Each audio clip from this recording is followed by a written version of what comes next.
Okay, we're gonna do our our sermon on telepathy. Go ahead and get your crystals. If you have your crystal, if you have a crystal, I don't have any crystals here, but if this is a vial of crystals. So if you have your crystal, put it on your third eye. If you have a crown of crystals, put those on your head. All right, ready?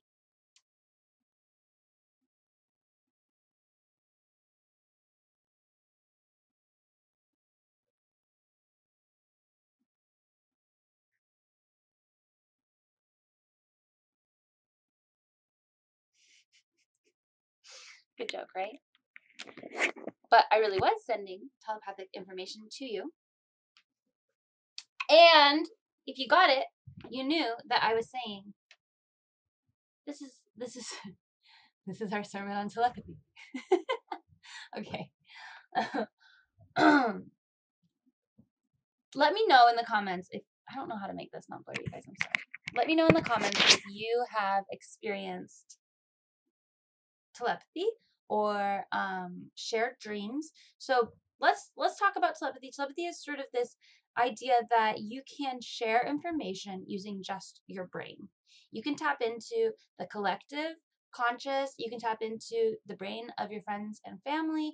You can find out information that you shouldn't otherwise have access to. You can communicate with angels, aliens, guides, fairies, all kinds of beings and all kinds of places, in Atlantis and Middle Earth, on other planets. Telepathy is the idea that your brain has the hardware and the software to communicate without technology. And this is what's so cool about hanging out with Aurora. I'm reading the comments. All you asked is it okay with people with stomach pain? Oh, okay. I didn't understand your question. Yeah, I would say, as with any caffeinated beverage, eat a little snack with your caffeine. You had a telepathic experience on LSD. Amazing. And another person had telepathy on acid. Wow. You had a lovely conversation about the hierarchy of the color brown with your friend telepathically. Amazing. I have never considered the hierarchy of any color. Well, except for the rainbow. I have considered that, but not in one specific color.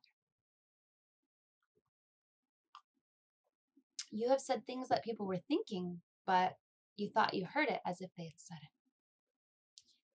So most people have an experience, or two or three, whether drug-induced, sleep-induced, or otherwise, where they have been telepathically connected to somebody else. Maybe you pick up your phone and you're thinking about somebody, or you're about to call your sister. This happens to me all the time. I'm about to call my sister and she calls me. Maybe I'm about to text somebody and they text me, or I've been thinking about somebody all day and they message me. Or I have a dream about somebody and then they message me, even though we haven't talked in a long time. Everybody has these experiences, and we oftentimes, if we're rooted in a rational mindset, we say, well, that's just a coincidence. What a strange coincidence. Of all the times that I'm not thinking of them and they text me, this is just a small percentage of the time. But when you start to really awaken your third eye, this becomes more and more frequent. And it's not that you're just simply paying attention to coincidences more, it's that you are actually attuning to the frequency of your higher mind. Your higher mind is capable of incredible things that your ego, your lower mind, your physicality based reality is not capable of, or is only capable of through technology. So think about technology. Technology, I love technology. I love technology. Everyone knows that I love technology. When we think about technology, we feel like it is helping us do so many things that we couldn't otherwise do. But if you really think about it, technology is actually only taking place. Sorry, I'm having technical difficulties on Instagram, which is funny. Technology is only taking place of our own abilities. So anything that technology can do is actually something that we can do. We just haven't ascended to the point where we can do it. Extraterrestrial biological entities, ultra-terrestrial light beings, namely And yes, telepathic communication, telepathy through spirit visitation only, but only on magic mushrooms. There's an aspect of telepathy that I think is important to validate, which is empathic telepathy, right? When you are around somebody and they are emitting an energy, and I think all empathic people know what this is like when someone is feeling a very strong emotion and you feel it yourself. That's a telepathic thought, because you're picking up, especially if they're not even sharing how they feel, they're just being quiet and you can feel their energy, maybe even in another room. You didn't even see them. You didn't even like talk to them. I'm having a heart feeling. A strong heart feeling. Okay. I haven't tried DMT. I'm going to eventually. I don't know about the cosmic gorilla theory. This person says, I felt his emotions through childhood. He allowed me his deepest scars. It was so surreal without speaking. I felt a feeling I have never experienced. Yes.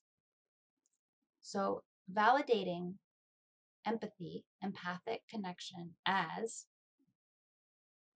a form of telepathy is sort of our gateway for a lot of people into telepathy. Because when we realize that all things are filtered through emotional resonance, then we realize that emotions are actually the key to all things.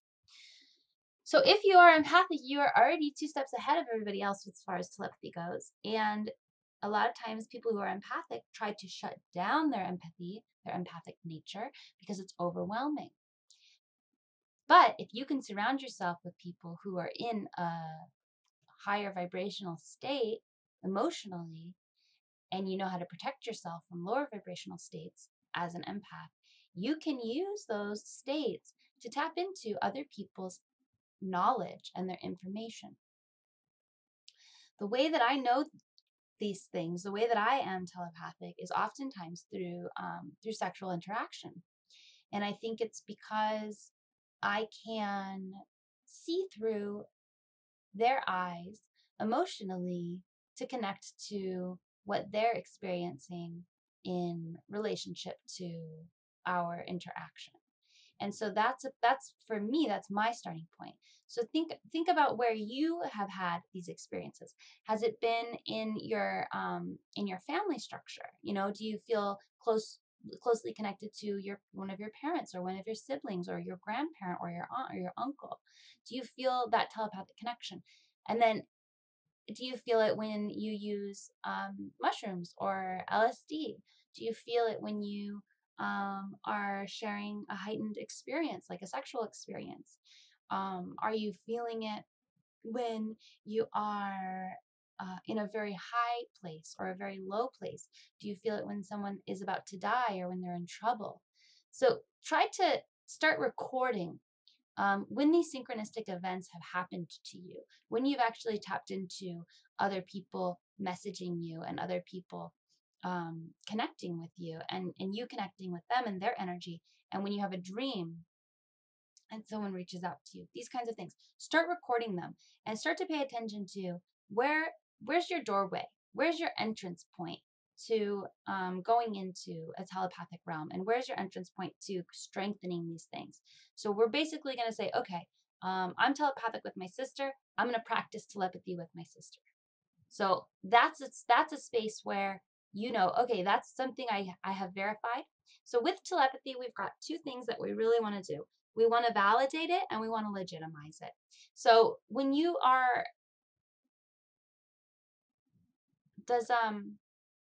someone's talking about how we should repent. Do you think that Jesus was telepathic? I think he was. I think Jesus had to be telepathic to talk to God. So I don't know what we're repenting from. Sometimes I feel like reading people can be an invasion of privacy. That's an interesting question, and maybe we can talk about that.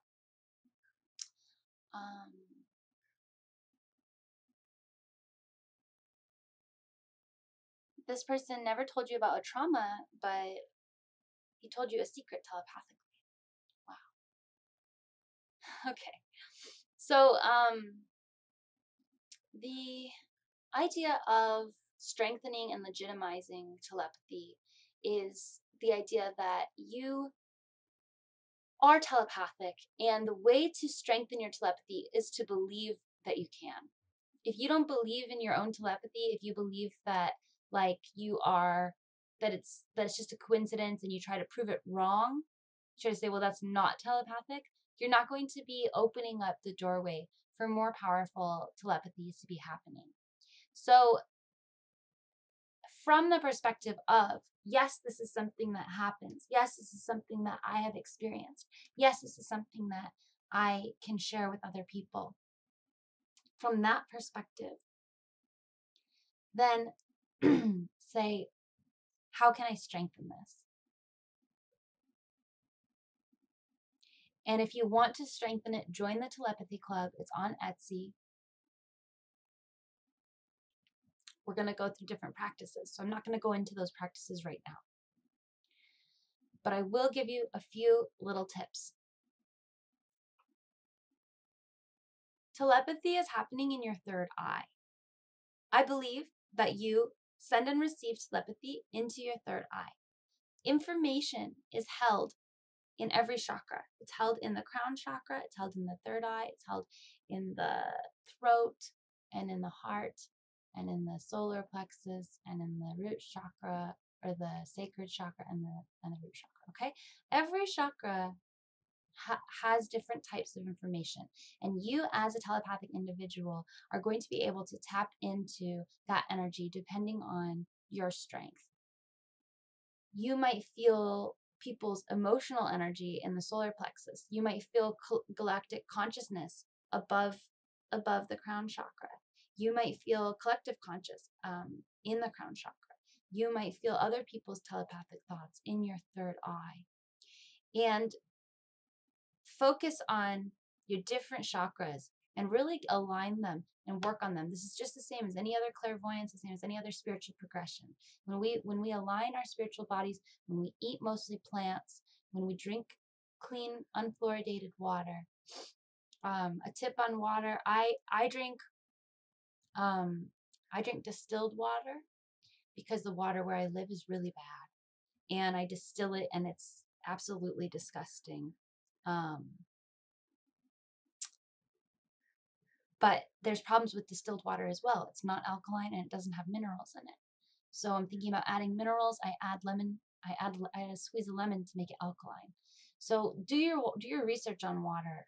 If you're drinking tap water, make sure your city is not fluoridating your water. If your city is fluoridating your water, especially if you live in a small town, go to city council and tell them. Show them the research. I mean, just Google it. Everybody knows that fluoride is a neurotoxin. It's insane. Seeing isn't believing, believing is. Divine grace and human clarity through intuitive feeling, emotional resonance, and loving service. Do you feel the human brain, pineal and pituitary glands are the physical third eye? Yes. Yeah, it's glandular. So every chakra is aligned with a different glandular system, and like the endocrine system and the I guess the endocrine system is the glands. So all the different glands are associated to different chakras. I had that in my crystal class. Yeah, so I guess issues of consent, that's something that we can go into in the Telepathy Club. I'm not prepared to talk about that today. Is it an invasion of privacy to read someone's mind? We'll talk about that in Telepathy Club. So aligning your chakras, opening your third eye, drinking clean water, and then figuring out where your entrance point is to telepathy, whether it's when you're sleeping or when you're awake or when you're in a specific state of mind or a specific energy. Those are going to be your starters for getting into a more telepathic experience, and also validation. Validate your experiences. Don't say, oh, well, maybe that was just a coincidence. Say, nope, I deserve to be telepathic. I want to be telepathic. I think that's really cool.